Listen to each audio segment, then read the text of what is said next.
Eh bien, bonjour à tous et à toutes. Je suis très ravie aujourd'hui de vous retrouver pour une vidéo tant attendue puisque ça fait un an que j'en parle. Un an, ouais. Il s'agit de mes figurines Q-Posket, donc je suis hyper ravie de pouvoir vous les présenter dans cette vidéo, sachant qu'entre temps la collection s'est bien agrandie. On aura du Harry Potter, du comics, du Disney et on terminera par le manga. Donc dans le Harry Potter, il y a une figurine que vous connaissez dans le lot, puisqu'il s'agit de Ron Weasley. Si vous vous rappelez bien, dans une ancienne vidéo, je l'avais présentée. Et là, je vais vous la présenter une deuxième fois pour faire un petit récap. Et puis aussi pour les petits nouveaux qui viennent à peine de me suivre. Comme ça, ça vous évite d'aller dans les anciennetés et de rechercher la vidéo pendant 100 ans. Et au moins, vous la voyez comme ça dans ma dernière vidéo, voilà, récente. C'est nickel. Donc, il s'agit de Ron Weasley, du coup, que vous connaissez bien. Il est magnifique. En plus, je me suis mis face à la lumière, donc du coup, je trouve que les couleurs ressortent hyper bien, notamment au niveau de ses cheveux. Vous voyez, on voit même la brillance. C'est magnifique. Donc, pour vous faire un petit topo, il y a un an, tout juste un an, justement, je dépoussiérais mes figurines, mes Q-Posket et tout. Et en fait, moi, j'ai tendance à enlever le socle pour pouvoir bien le dépoussiérer. Et ce jour-là, ça s'est pas passé comme prévu pour Ron. C'est-à-dire qu'en fait, un des pieds s'est cassé et est resté bloqué dans l'un des trous là. Mais bon, l'essentiel c'est que il tient toujours debout et grâce à l'autre pied et qu'en plus on n'y voit que du feu. Parce que quand je mets la chaussure, hop, là où c'est pété, on ne voit rien. Je pense même que si je vous l'avais pas dit, vous ne l'auriez pas vu, pas vrai? Allez, hop, on passe maintenant à son compagnon, il s'en compte pas vraiment dans l'animé, moi, je suis dans le manga, dans la série, mais il fallait absolument que je la mette dans ma collection parce que c'est mon deuxième personnage préféré d'Harry Potter, parce qu'on a Ron et on a Malfoy. D'ailleurs, c'est plus comme ça, c'est Malfoy mon coup de cœur. Ron, je l'aime bien, c'est mon préféré aussi, mais j'ai une préférence pour Malfoy qui est magnifique avec l'effet de l'écharpe là qui est mis en valeur comme si en fait elle bougeait au vent. Pareil pour sa cape, il est magnifique avec ses beaux yeux bleus là.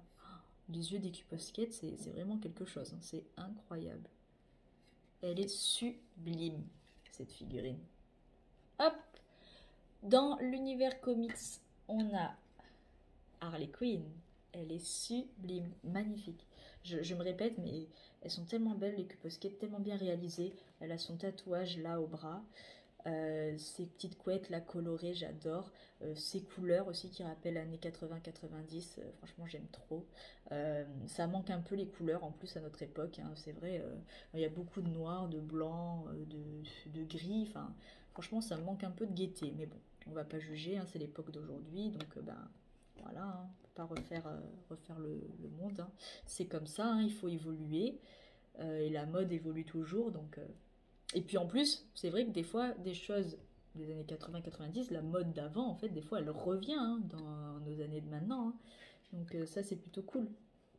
C'est comme un retour en arrière, un petit hommage, c'est nostalgique, c'est bien. J'aime bien parce qu'en plus, des fois, c'est des styles de vêtements et de couleurs que on penserait pas que ça provient des années 90, 80-90 pour ceux qui connaissent pas trop cette époque-là. Mais ce qui est rigolo, c'est que notre génération d'aujourd'hui, elle apprécie.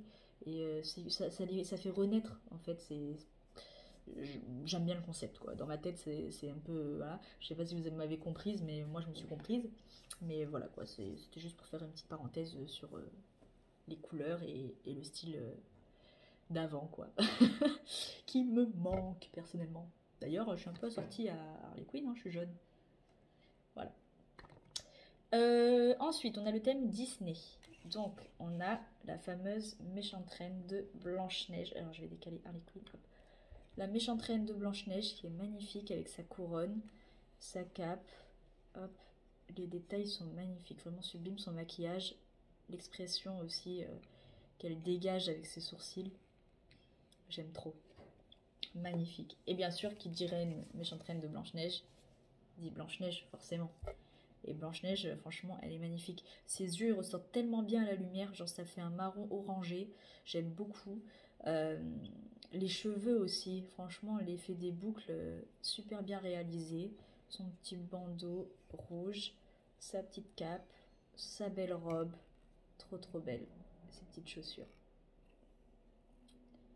Voilà, franchement, elle est magnifique. Et on va boucler avec les deux dernières figurines, donc du thème manga. Donc vraiment la dernière, elle est magnifique. Donc l'avant-dernière, il s'agit de Sakura, donc pardon Blanche-Neige, hop. Sakura, chasseuse de cartes. Regardez-moi ça. Elle est magnifique, avec sa petite couronne, sa petite mèche la rebelle, sa magnifique robe rouge avec les cœurs. Elle me fait penser un peu à la Reine de Cœur. C'est un peu le même concept. Par contre, je me rappelle plus comment ça s'appelle, ça, qu'elle a autour du cou. Mais j'aime beaucoup l'effet transparent. Ça la rend encore plus belle, la figurine. Magnifique. Et du coup, la dernière figurine, franchement, elle est badass. Puisqu'il s'agit de Inuyasha. Elle est trop trop belle et super bien détaillée. Alors elle est lourde, hein. Franchement, elle pèse son poids, hein. Et voilà, avec ses cheveux en mouvement, ses petites oreilles de chat. On voit aussi ses petites griffes là. Sa belle épée, elle est super bien détaillée l'épée aussi, hein. Waouh. Même son kimono là, magnifique. Et donc il existe aussi une autre version, un peu de toutes les figurines d'ailleurs, mais de Inuyasha, il existe aussi la version où il a les cheveux noirs. Voilà. Donc n'hésitez pas à me dire ce que vous avez pensé des figurines, de la vidéo, si elle vous a plu. J'espère réussir à désactiver les commentaires. J'y arrive pas, je comprends pas. Pourtant j'ai tout essayé et ma foi ça veut pas. Donc bah, si jamais, bah, tant pis, hein, je me ferai moi-même une idée de ce que vous en auriez pensé. Donc bah, je vais partir du principe que ce sera positif. Hein, toujours rester positif dans tous les cas. Et voilà, ça m'a fait plaisir de vous les présenter. Et puis dans une prochaine vidéo, je vous présenterai en plusieurs parties, parce que j'en ai quand même pas mal, vraiment beaucoup, énormément, des figurines manga. Aussi, il faudra que je fasse d'autres parties des Funko Pop, parce que des Funko Pop, j'en ai accumulé encore plein, plein, plein. Je sais même plus qu'est-ce que je vous ai montré, qu'est-ce que je vous ai pas montré. Donc, bah, il faudra que je le fasse. Donc, bah, voilà pour ça. Donc, je vous fais de gros gros bisous et je vous dis à bientôt. Ciao, ciao tout le monde.